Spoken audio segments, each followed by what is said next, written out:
welcome back to HR Hacks and Halos, the podcast that pulls back the curtain on workplace culture, calling out the bad while shining a light on the good. I'm your host, Jivan Dempsey, a HR consultant passionate about transforming the way we work. Whether that's confronting toxic bosses to celebrating positive change, this is your space for some real talk, actionable insights, and the occasional spark of inspiration. In this episode of HR Hacks and Halos, I'm sitting down with Alison Dunn, a passionate social activist and CEO of Citizens Advice Gateshead. Alison has dedicated her career to advocating for communities in the northeast of England and tackling some of the region's biggest challenges, whether that's the struggles for infrastructure to even the evolving role of government initiatives. Alison is incredibly regarded and has won many awards and accolades for her work, both as a charity leader and as a business leader, including the coveted Inspiring Female Business Leader 2024. Since our conversation was recorded in late November 2024, she's also now on the Northern Leaders List 2024 amongst the top 200 people the judges believe are making a positive difference to the North. Impressive, eh? Alison and I dive into the increasing demand for advice services, how Citizens Advice is innovating to meet growing community needs, and why collaboration across the voluntary sector is more important now than ever. Alison also shares fascinating insights into her organisation's bold move to implement a 4-day work week, what that means for productivity, and how staff engagement has shaped their workplace policies. This is an inspiring conversation about resilient leadership, adaptability, and the power of a value-driven approach in both the voluntary sector and beyond. So whether you're leading an organisation, managing change, or simply passionate about social impact, I think this episode is packed with insights you won't want to miss. Hello and welcome back to HR Hacks and Halos. And today I've got the amazing Alison Dunn with me. And now, Alison, it's such a privilege for me to have you here. And thank you so much for your time today. So just so that I can kind of let the listeners know what you do, you wear many, many hats, don't you? You're the chair of trustees for an organisation called the Voluntary Organisation Networks Northeast, the VON. You're the CEO of Citizens Advice Gateshead. You're a social activist and an advocate. And you're also a podcaster for This is the North. You wear so many hats. How do you have time to do all of this stuff? Well, I've got a very tolerant husband. That's all I can say. And my children are grown up. I certainly couldn't have done all of this while they were still little. That's brilliant. I think we all need one of those. We all need a tolerant husband that's going to do all of the stuff for us. Yeah. So that's really good to hear. And also, you've been nominated for the Northern Leaders 2024. So congratulations for that. Thank you. I have indeed. And we'll be finding out the outcome of that tomorrow. Oh, tomorrow. Oh, tomorrow. Amazing. So how do you feel about it?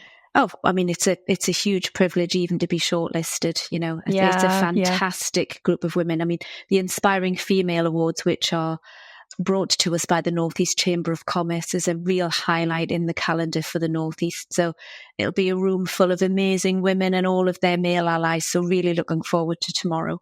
It's an exciting pool of people to be up against, but you're right. You know, it's an amazing kind of achievement. So congratulations, whatever the result is. And I wish you all the very best for that tomorrow. I'm really keen to talk to you about a number of things. You know, our paths crossed when we were talking about the 4-day week, when that was first announced by the government. And, of course, there were a few naysayers, shall we say, that we were challenging. So it'd be good to get your perspective on that. But let's first of all start with some of the hats that you wear. I'm really interested in the work that you do as a social activist and advocate, and everything points to your championing of the North. Obviously, you're Northern yourself. You know, you can hear it obviously in your accent.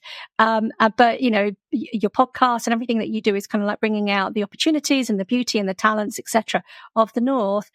And we hear a lot about the differences between the North and the South. Where do you think all that has come from, and why is that so important? I've always had a very strong sense of injustice. Even as a young child, you know, in the playground, I remember very, very clearly putting myself between children who were being bullied and the bullies. Not so good at standing up for myself, Jivan, I have to say, but very, very good at standing up for other people. And that was something that, you know, was present in me from a very, very young age, primary school. And I've been very fortunate to have roles, jobs that have allowed me to bring that passion, those values into my work. And I know it's a cliche, but they say find a job that you love and you'll never work a day in your life. Yeah. And I've been very, very fortunate that I've had some fantastic opportunities over the years. And I've always been very outspoken as an advocate. And, you know, it feels inherently wrong to me that your life chances should be dictated by where you were born. People in the north of England die younger than their counterparts in the south. They have poorer health than their counterparts in the south. They experience deeper poverty, deprivation, inequality than their counterparts in the south. We are less likely to have children that attract 5 good GCSEs. Only 1 in 5 of our kids go on to be high earners. And I could go on. There are many, many more statistics. But where you were born should not dictate the trajectory of your life. And I feel really very strongly about that. And that was really the premise for not only my career, but the launch of the podcast that you mentioned, which is This is the North, which highlights the challenges. And some of it is grim. But, you know, we talk about some really difficult subjects, but we also highlight the great things that are about the Northeast, the people, the culture, the places, the heritage, the arts. So it's a real mix of talking about topical issues, current affairs, politics, but also really celebrating what are some fantastic assets that we have in the North. Our new mayor, Kim McGuinness, she talks about making the Northeast the place of real opportunity. And I hope in some small way that the podcast is supporting that ambition. Yeah, yeah. And I hope so too, because I've listened to a few of the episodes and you have some very important guests that come on to the podcast. And obviously together your voices are amplifying, as you say, not just some of the issues that the North experiences, but also that untapped potential. And I think it's amazing that, you know, that you're definitely calling out that inequality where it exists, but also, you know, the real kind of chances of improvement. So I think it's a really great podcast. And I really enjoy listening to it. And you have already kind of like talked about some of the challenges that the North experience, you know, from the people's perspective and in terms of life chances, etc. I mean, some of those do exist across the whole country, but it's obviously quite poignant and quite noticeable up in the North. What is it specifically about the North that some of these problems exist? Well, as you can imagine, we are a long way from the financial epicenter of our country, which is based in London. So there's your first challenge. We are out of sight. Yeah. So there are huge disparities of investment in business and infrastructure between the South and the North, for a start. There's also this perception, which is very, very wrong indeed, that it's grim up north, actually. And, you know, we have some of the most beautiful countryside. We have beaches that, you know, stretch on for miles. We've got fantastic heritage here. I don't want to wax on too much because I don't want all those people from the south powering their way up the A1 to the north. But, you know, the perception that it's grim up north, I think, also makes it a real challenge for businesses when they're thinking about coming here. Yeah. But even beyond that, there's a challenge with connectivity. So, you know, no matter which way you look, whether we're looking to travel down to the south, up to the north, or from east to west, it's very, very difficult for people in the northeast of England to connect with the rest of the country. Yeah. Well, if it's difficult for us as citizens, you can imagine it's also difficult for businesses. Yeah. I mean, getting from the northeast up to the top of Scotland, for example, is incredibly challenging. We've got a single carriageway up to the borders of Scotland, which has been for decades. We've been challenging the government to upgrade that. And although there's been several promises for that to happen, it hasn't actually happened. There's also a challenge around what is commonly referred to as brain drain. A lot of our talent leaving because the opportunity that they have to establish really strong careers is often in the south of England. Now, many people return, but we lose a lot of our young people to the south. And with that, that's a challenge. And we also have issues around productivity. So the Northeast has some productivity issues. Now, there's exceptions to that. I think if you were to refer to Nissan, for example, manufacturing, we do very well. But as a whole, productivity in the Northeast is not as high as it is in other areas. And that's not because we're not hardworking folk. We are renowned, for creativity, for our hard work. But the infrastructure here has not had the same level of investment, which makes it really challenging for businesses to invest here. Yeah. And of course, there was all this, the government have put in talked about the Northern Powerhouse Initiative, the levelling up agendas. Did any of those actually make any impact whatsoever? In the northeast of England, the truth is that the Northern Powerhouse had very little impact. I think if you were to look to, across to Hull, to Liverpool, to Manchester, you will see very tangible outputs from the Northern Powerhouse, but much less so in the Northeast region. Yeah, when I was preparing for the podcast, I was doing a little bit of research on all of these things, and one of the researchers, the Centre for Cities report, kind of indicated the growth. Obviously, the economy's flatlined generally over the last 14 years, but if it had continued on the pre-flatline kind of trajectory, then there would be 4.6% more growth, more jobs actually being created in the north than in the south, and that hasn't happened. So actually, I think that in itself is quite indicative of some of these initiatives actually having failed. So, or there's certainly a lot more work still to be done on it, which I think is quite sad. And we've had various iterations of it, haven't we? Because, we've had Northern Powerhouse, we've had One Northeast, we've had a levelling up agenda, but none of them have really delivered. But we have a new opportunity now, because in the northeast of England, we've just recently had devolution. So we have a new mayor, Kim McGuinness. Yeah. And actually, we also have devolution in Teesside, where we have a mayor there as well. So I do want to be clear, when I'm talking about the northeast in the context of this conversation, I'm talking about the Northeast Combined Authority, not the whole of the Northeast, which includes Teesside. So we have a new opportunity with Northeast devolution, and our mayor has made a very, very public commitment to make the Northeast a place of opportunity, and she's really come hot out of the gate. So I'm really hoping that things are going to be different for us. Yeah.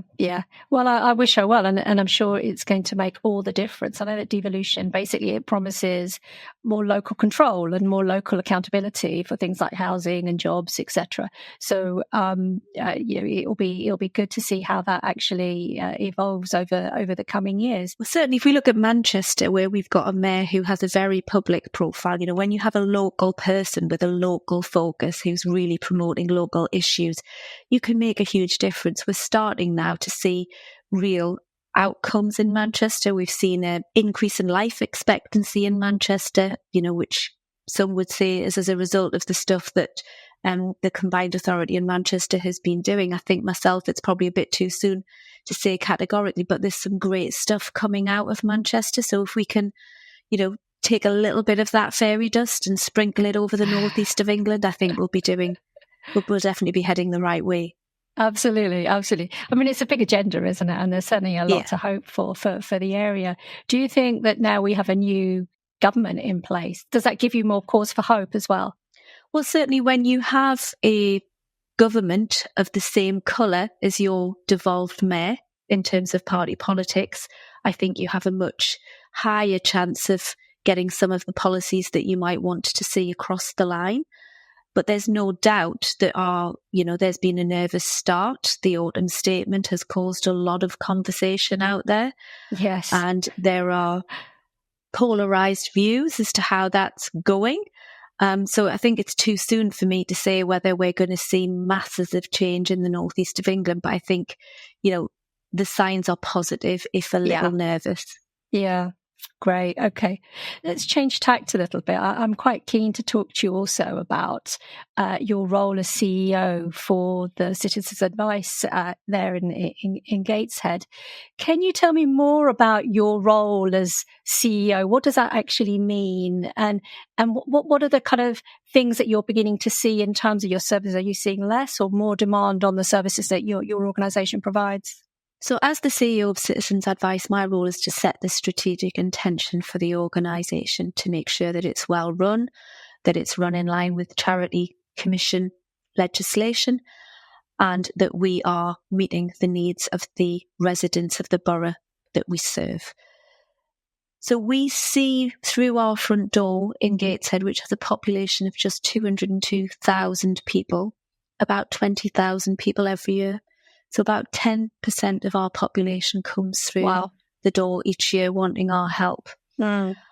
And before COVID, about 35% of everybody that we saw was in paid work. But since COVID, that's increased to about 55% of people who need our help are in work. So we're also seeing a change in the demographic. So more and more people who are in paid work are also experiencing hardship as a result of what has been a decade and a half of, we started off with a property crisis in 2008. We've had austerity. We've had Brexit. We've had COVID. We've had a cost of living crisis. So, if you're a child of 15, you've known nothing except restrictions of public service, the erosion of youth services, challenges around accessing health services. So more and more people who are in paid work are coming in to our service, and they come to see us with a range of issues, everything from housing problems, money issues, relationship breakdown, wanting support with welfare benefit applications, support with employment matters. So a whole gambit of challenges that people are facing.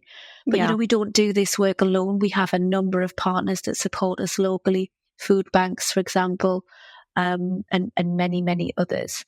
And our vision is to create a fair society for all with lives well lived. So although people come to us with very practical problems, we're also thinking about how they're living, what their aspirations are for a good life, and making sure that we are helping them as far as we can to achieve their goals in life. Yeah. What is it that do you think is driving that, that increase of service use that you're experiencing? The truth is, Jivan, the demand for advice, information and guidance is infinite. As a network, Citizens Advice is not meeting anywhere near the amount of demand that comes in. Yeah. We're doing our very, very best with the resources that we have. We're building in efficiencies all of the time, and, pound for pound, we are helping more people than ever before. But there are still more people out there that need our help than we can deliver, and it has ever been so. But the things that are driving people into the service now are the things that we've already talked about, that prolonged period of austerity, the ever rising energy costs. We've seen more people coming to us for help with energy costs than ever before. People continue to be challenged when they come out of a fixed rate mortgage. So they may have had an entirely stable financial situation for the duration of a fixed rate mortgage. They suddenly come out of that contract and all of their disposable income's gone. Well, what are they going to do? So there's lots of challenges that people are facing. What was it about the increase in the service that you're saying? What are some of the reasons that you're experiencing for the increase in services that you're providing? And one of the things that we've done to try and meet the need is to open 7 days a week, actually. So we are one of the first Citizens Advisors in the UK to be open 7 days a week. Right. And we did try opening on a Saturday about a decade ago. And despite the fact that people told us that was what they wanted, they didn't come in sufficient numbers for us to maintain that, despite the fact that we held that service open for over a year. But this time, 10 years on, it's been an entirely different experience. From the moment that we said out loud that we were going to be open on Saturdays and Sundays, people have been pouring in. So that tells us something as well, doesn't it? It does. It's interesting because obviously our work patterns are changing and we're not always free. When we're free on a Saturday and Sunday, sometimes the services that we need are not necessarily available to us. So actually, I can see how things are beginning to change. And that kind of also plays into, the conversation that we had when we first got to know one another, which is around the 4-day working week and the implications of that. Before we go into that, obviously, the increase in services that you're getting, obviously budgets are finite, and where's the drain on yourselves? Where are some of the pinch points for the services that you deliver and the huge numbers of people that come to see you? Well, we're very, very fortunate that we have a fantastic relationship with our local authority. So we are strategic partners with the local authority, and that's not the case for every Citizens Advice. So working in partnership with our local authority, we have adopted what we call locality working in Gateshead. So we are out in locality. So our advisors are actually hosted with other voluntary sector organisations across the borough of Gateshead. And they're there as part of those host organisations' teams, actually, although they're doing advice, information and guidance. And that puts us, along with our local authority and along with the host organisation, right in the heart of communities, so that we are going to people. We're not expecting people to come to us. So, obviously, if we had more money, we would do more of that. But we are punching way above our weight in terms of what we're actually delivering for the funds that we have at our disposal. Yeah. We also, as I say, we're open 7 days a week. We have late nights. We do outreach with specific communities of interest that might find it challenging to access our mainstream services. But there's always more that we can do, but it's linked to finding funding. And the voluntary sector as a whole, not just Citizens Advice, is really struggling to access funding. A lot of grants, trusts and foundations were brought forward to deal with COVID. Nobody expected, maybe they should have, but nobody expected that COVID would be followed by a cost of living crisis. So a lot of grant giving organisations are spent up. They rightly brought forward the funds to deal with COVID, but then they've been hit again. So money is tight in the sector as a whole. But we just try to focus on what we're doing the best that we can, telling our story in the best way that we can. And for everyone that chooses to fund us and support our work, we're very grateful. Any voluntary sector organisation has to flex at the moment. And that means sometimes there are good times and sometimes there are droughts. Yeah, absolutely. Unfortunately, there's so many organisations having to do more with so much less, and it's coming up with creative ideas in terms of being able to deliver what you need to the people that need it the most, but with very finite budgets and resources available to you. And it's one of the reasons why I've taken on the role at VON, which is the Voluntary Organisations Network North East, because making sure that we have a thriving voluntary sector in the North East of England that is ready to support the people of the North East is so important. And it was great. We've just had our AGM and our annual conference this morning, and we had Kim McGuinness, our mayor, speak, and she launched at our conference her Mayor's Opportunity Fund, thanking the voluntary sector, reiterating the combined authorities' commitment to working with the voluntary sector. So that was a real positive in the week. And much needed.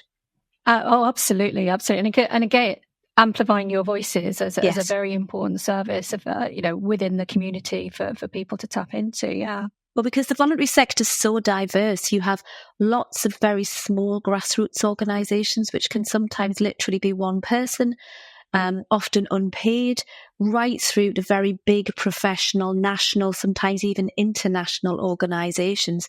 So speaking with one voice is a challenge. Speaking as a region is also a challenge, but I'm pleased to be part of an organisation that's doing that and doing it well. Yeah.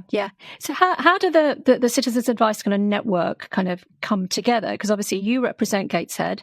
There's obviously many other Citizens Advice bureaus around the country. How does the network come together in terms of supporting each other? Because you're all probably feeling exactly very similar type of pressures. Yeah, so we are a federated structure, which means that we are all members of National Citizens Advice, which is a charity in its own right. Many people may not realise that. And then all of the local Citizens Advice that you see across the country are independent organisations, separate legal entities in their own right, all, with their own identities. So we have a basic offer in every Citizens Advice of housing, money advice and welfare benefits. What a Citizens Advice delivers will represent the sort of the local environment that they are operating in, the opportunities that are available to them, the personality of their chief executive, the connectivity of their boards. So there's a basic offer, and then obviously there's a local identity as well. Yeah. We come together regionally. So in the Northeast, we are very fortunate. We have a Northeast consortium of local citizens advisors. And there are many other regions that come together to share ideas, good practice, challenges, opportunities, to bid together for larger pots of money when the opportunity arises. But nationally, we are provided with many opportunities to get together and share good practice. I have to say that's one thing that National Citizens Advice does very well. It often brings us together. We have an annual conference, but there's often regional events. There's sharing. We have a shared workforce development. There's lots of ways where we can share our experiences and learn from one another while still respecting our difference. Actually, that's one of the really unique things about the Citizens Advice Network. It's a common brand, and we have a common identity, and we share values, and there are certain things that we all do, but we're also unique within that. That's brilliant. Thank you for sharing that. I think what I hear is that, as an organisation, you're joined up when you need to be, but also reflecting the various kind of regional differences that you guys are also serving, yes. and making sure that those identities aren't necessarily respecting the different kind of needs that you have within that. So when, you talked just a moment ago about how the services are now becoming more available, and you're changing working kind of patterns and styles, etc., in order to be more available to your service users as and when they need them. How did that all come about? Is that something that as a group together you've decided on as a whole organization, or have there been elements of that you've kind of, as a senior team, you've kind of decided this is how we're going to need to do it, and then therefore how have you been able to roll that out with your teams? Well, I think there's elements of both, isn't there? So, as a leadership team, you sow the seeds and you hope that people are going to water those seeds and that they're going to grow into great ideas. So at the starting position is always our vision. Our vision is to create a fair society for all with lives well lived. And very, very early on, when we first adopted that vision, we were offered a challenge by our staff. They said to us, that's all very well and good, but what about us, actually? We were caught a bit short in that moment, I'll be honest, because we're coming at it from the point of view of the people that use our service. So we went back to the drawing board and started to think, well, actually, what does this mean for our staff? And came up with a number of initiatives that we felt were firstly affordable to the organisation, because, we all wish that we could do more, but we have to live in the real world in terms of what's affordable. But secondly, making sure that we were thinking about our staff and our volunteers when we were implementing this vision. And the 4-day working week was an initiative that was brought to me initially by my Chief Operating Officer, Paul Oliver. And I'll be honest, the first couple of times he brought it to me, I said, look, this is not for us. We can't do this. You can't provide advice, information and guidance like that. Yeah. But then I remembered that before COVID, I used to say that you couldn't provide advice, information and guidance from home. And guess what? When we needed to, we provided really good quality advice, information and guidance from home. Exactly. So he ground me down. Yeah. And then eventually I said, come on then, let's sit down and really find out what this is about. And within a few minutes of him talking, I was like, whoa, why haven't you told me about this sooner, Paul? This is clearly going to be my next great idea. Every great leader said, thanks, boss. So we started to think about how we would do it. And I had full credit to Paul. He is the engine of the 4-day working week. He is a detail person. He's absolutely got behind this. And we were very, very fortunate to be able to launch the 4-day working week as part of a national pilot. So we launched alongside, I think it was as many as 60, possibly 70 other organisations that were trialling various iterations of the 4-day working week, which allowed us to learn from one another whilst also being really supported by national organisations and universities who were evaluating the benefits of the 4-day working week as we were rolling it out. It's a massive change, but the 4-day working week as a concept, as a strapline, is also a little bit misleading. And again, for your listeners, let's just be clear about what we mean by a 4-day working week, because there are various iterations of what is deemed 4-day working week. And listeners can't see me doing air quotes, so I don't know why I'm doing that.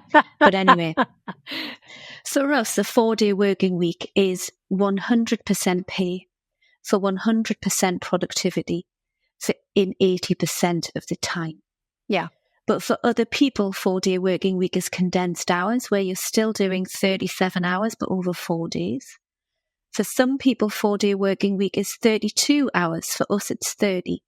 For some, it's 34. For others, it's a 9-day fortnight. So the 4-day working week campaign is really a little bit misleading. There's lots of iterations of 4-day working week within that strapline. But for us, we're talking about 100% productivity, 100% pay, 80% of time. So you get 5 days pay for 4 days work, provided you can maintain the same level of productivity in 4 days. If you can't, then you need to come in for your 5th day, and we will work with you and develop you and, get you back on track so that you can go back to the 4-day working week. But it's not a contractual right, it's a benefit. How do you monitor that then? How do you measure the productivity side of things? So before we launched the 4-day working week as a thing that we were actually doing, we had probably about a 12 to 18 month run-in where we were getting our house in order. And I think that's an important point for listeners to note, that if you don't understand what productivity looks like for each person in your business over 5 days, how can you possibly know what it will look like when you're trying to squeeze the same level of productivity into 4 days? Exactly. So you do need to spend the time understanding what the productivity levels are before you launch. Now, in some areas of the business, it's easier than others. So we're very, very clear on what productivity looks like for our advisors, very clear what it looks like for our contact center operatives. But actually, it was harder for us to understand what it looked like in some of our back office functions. So what does it look like for finance? What does it look like for marketing? What does it look like for business development? So you would need to talk to Paul to find out how we did that. But we spent a lot of time before we actually launched understanding that. And then when we did launch, we launched in tranches so that we could get some learning. So we took the low-hanging fruit first, got some learning, then went to the next team, got a little bit more learning, and moved through in stages over a 3-month period. So 18 months prep, 3-month staged launch before we were really in the long grass. I love that. I love the fact that you and Paul had kind of really operationalized it. You kind of worked through how it was going to operate and how you were going to measure it. And I think, and that kind of helped to overcome some of the fears that business owners and HR leaders kind of have in terms of bringing this into force. But you seem to have done it very successfully by the sounds of it, in terms of really breaking down this whole 4-day week and what that means for your business into small chunks, and kind of really understood the different moving parts of it in order to bring it into your organization in the best way possible. How did it go down with the staff when you were introducing it? Well, interestingly, we asked the staff whether they wanted to do a 4-day working week before we even began any of the preparation. And you would expect that everybody would say, oh, yes, I definitely only want to work 4 days, especially if you're going to pay me 5. But we're a very value-led organisation, and people with very strong moral compass work for us. And actually, we had a statistically significant proportion of our workforce said this is not the right thing to do. We're in a cost of living crisis. People need us more than ever. We should be working more, not less. So that was surprising. But actually 2 years on, everybody would say that it's been a huge success. One of the real sort of motivators for doing this is that, we used to be a service that was about prevention. We're now a service which is about crisis. And people come to us in real states of financial and emotional distress. And our staff are dealing with this every single day, as well as dealing with a cost of living crisis in their own lives and the challenges that they are having personally. So you're putting trauma on top of trauma. And we really wanted to make sure that our staff knew that we cared about them, that we saw that they were experiencing that. and that they had time to recover so that they were bringing their best selves to work. So we just spent time talking to people. We didn't force anybody to participate. One person said to us quite rightly, if this is a pilot, I can't interfere with my childminding arrangements for something that may or may not happen. So I'm not going to participate in the pilot. And that was okay. People opted in. So we did for a little while have a small cohort of people that weren't working in this way. But now everybody is. Yeah. One of the things that I'm taking from what you're saying is that, yes, it was a partnership with your staff, but also it wasn't anything really to be afraid of. I think once you'd kind of got your heads around what it means within the business for your organisation, you were able then to apply it. And I think that's one of the things that I'm hearing quite a lot. Oh, Jivan, believe me, we were terrified. Yeah. We were, I mean, you talk about not being afraid. We were really afraid. Yeah. And actually we had a launch date and I pulled the launch date and we moved it a fortnight back, and we got to that fortnight and I pulled it again. And then eventually Paul and I had a conversation and I went, how long are we going to keep doing this? We've just got to go over the hill. Yeah. So we took the leap of faith, but I had a list of 10 things that I was sure was going to go wrong, that we were sort of planning for. And I can tell you that none of the things on my list actually came to fruition. We did have challenges, but they were completely unforeseen challenges. The ones that we imagined were going to happen didn't happen at all. And the ones that did happen were like, surprise! It's always the way, isn't it? Yeah. And the other thing that was really important, although we spent a lot of time understanding what productivity meant before we launched, the solutions to getting from 5 days productivity into 4 days productivity did not come from our leadership team. They came from the workforce. So we said, you know your service, you know what's required, you know what we have to deliver, you know what productivity looks like, how are you going to do it? So for the duration of the pilot, which we started off at 6 months and actually extended to 12 months, we had teams doing different things because we wanted to get the learning and for people to have the opportunity to be really creative. And then we wanted at the end of the pilot for them to bring their respective learning back, for us to assess what we thought was the most beneficial for us to take forward, and then launch a business as usual version of what 4-day working week would be.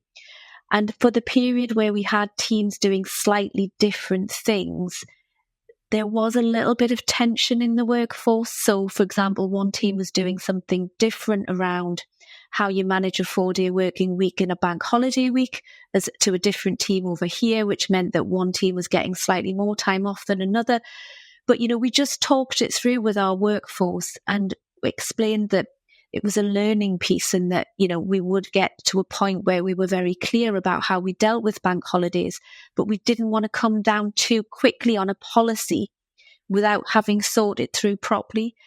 And, we're talking about a workforce of 250 people here. We're not talking about a really small workforce, but we were able to have really good quality conversations about the need to learn, the need to forgive, the need to take time, and to really be clear that we would make mistakes actually as a leadership team, that they would make mistakes, but for the duration of the pilot, that was okay.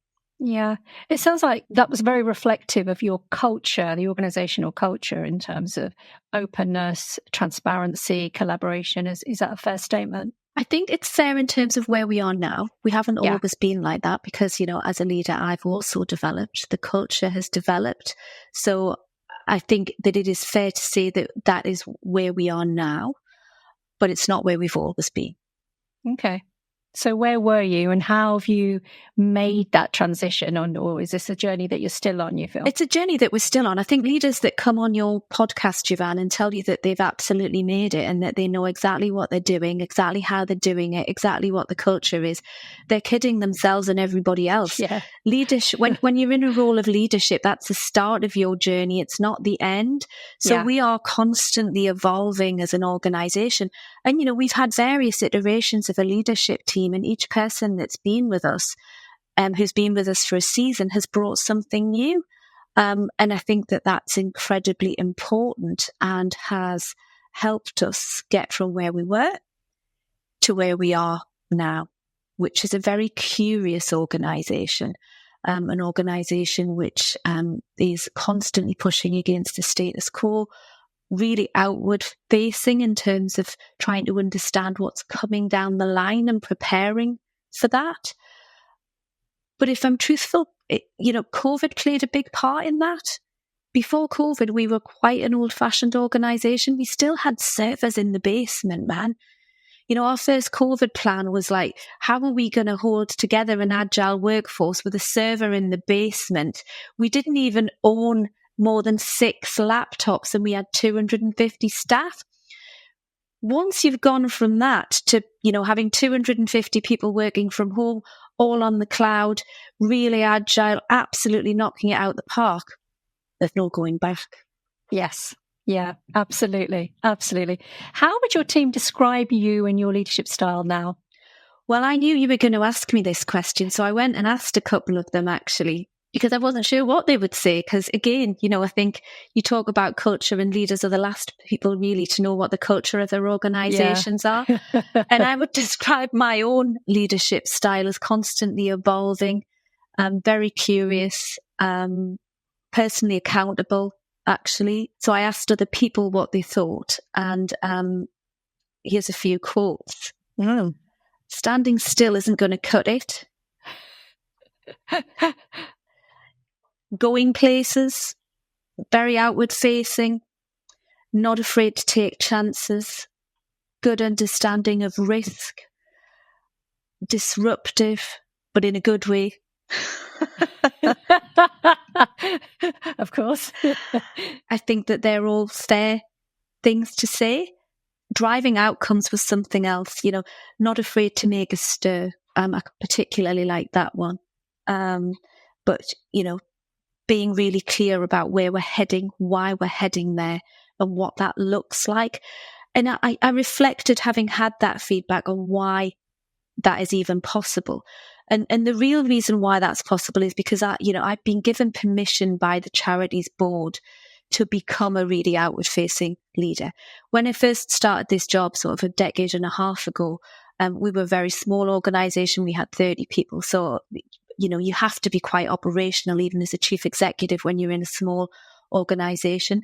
But as you get larger, the board has created a leadership team, a directorate of really, really capable directors who run the charity day to day, which gives me the freedom to be really outward facing, so that I've constantly got an eye on what's coming. And can drive the organisation in the right way, so that we are ready and waiting, not set upon and responding. Absolutely. So you're pushing rather than being pulled. Yeah. And the 4-day working week's a great example of that.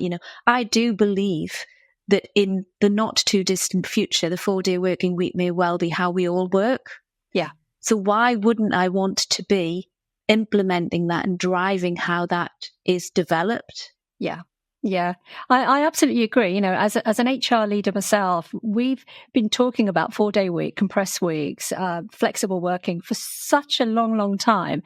And then suddenly when it's mandated that people have a right, or they can ask it, and it needs to be thought through properly rather than simply being refused. When that becomes mandated, suddenly everyone is saying, oh, no, it can't possibly be done. It can't possibly be done. When you actually sit down and think it through, yes, it can. And the benefits support everyone, not just the individuals that are asking for it, but also the organisation, because they have improved productivity, they have better retention, they have people who want to stay and are engaged with the organisation because they know that they're being heard and their needs are being respected. So actually, it becomes such a win-win. Sometimes I wonder if it isn't that it's just because it's being mandated from up high, as opposed to the idea being seeded by the organisation itself. But sometimes organisations need that push to look at the opportunities that are available for their workforce. And I think it's brilliant that your organisation decided not just to do it just to on a 1 or 2 individual basis and cases that came your way, but you decided to do it across the whole organisation. And it sounds like it's gone very successfully.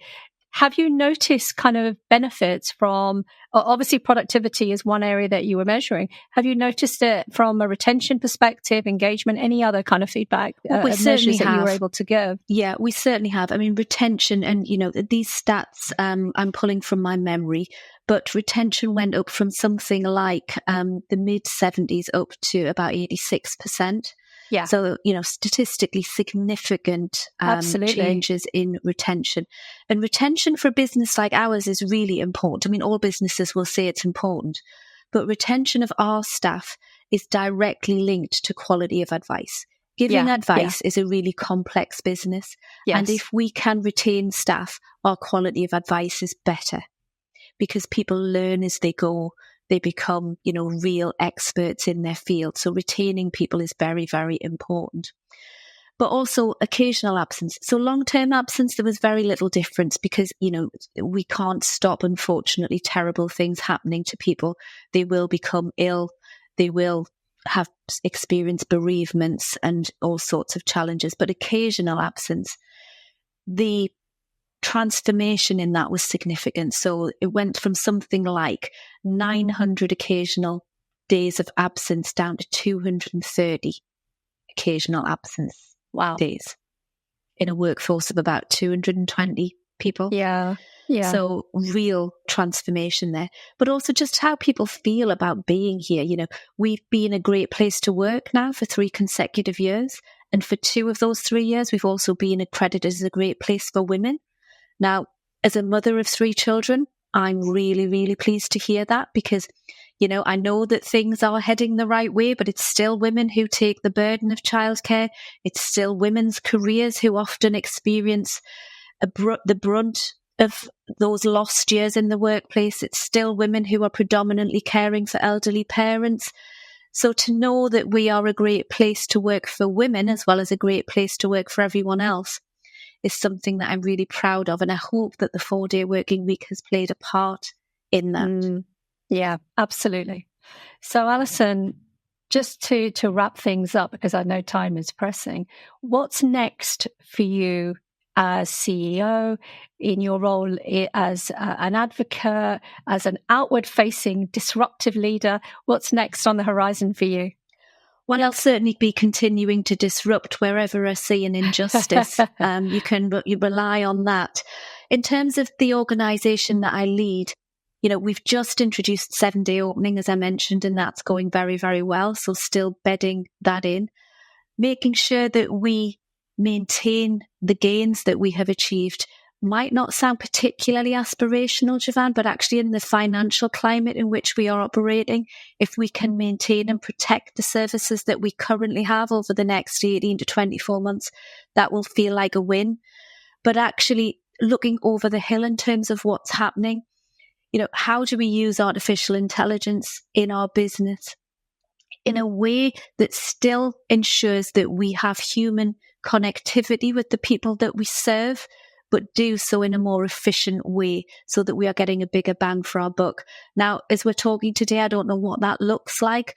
We're just at the moment working out what our new strategic plan is going to be like for the next 3 to 5 years, but it will almost certainly be focusing on the efficiencies that technology can bring us whilst respecting that our USP is humanity. Brilliant. Thank you so much. Alison, it's been an absolute pleasure talking to you today, and thank you again so much for your time. I wish you well with the awards tomorrow, and I'm going to keep my fingers crossed for you that it goes really well. So thank you again, and I wish you and the Citizens Advice and all the work that you do all the very best. Thank you, Jivan, for the opportunity. It's been wonderful talking to you today. So, as we wrap up this conversation with Alison Dunn, one thing is clear. Change is inevitable, but how we lead through it makes all of the difference. From advocating for communities in the Northeast to pioneering workplace innovations like the 4-day week, Alison has shown that values-driven leadership and adaptability are key to navigating today's challenges.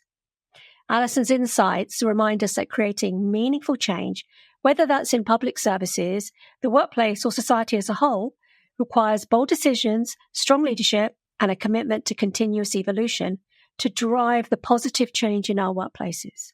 If you enjoyed this episode or found value today, please don't forget to subscribe, share it with your network, or leave a review. It really helps to amplify the conversation and to drive change. Again, do let me know your thoughts. I'd love to hear how this important topic has resonated for you. Keep championing that positive change in the workplace, because remember, every workplace can be transformed when we challenge the bad and celebrate the good.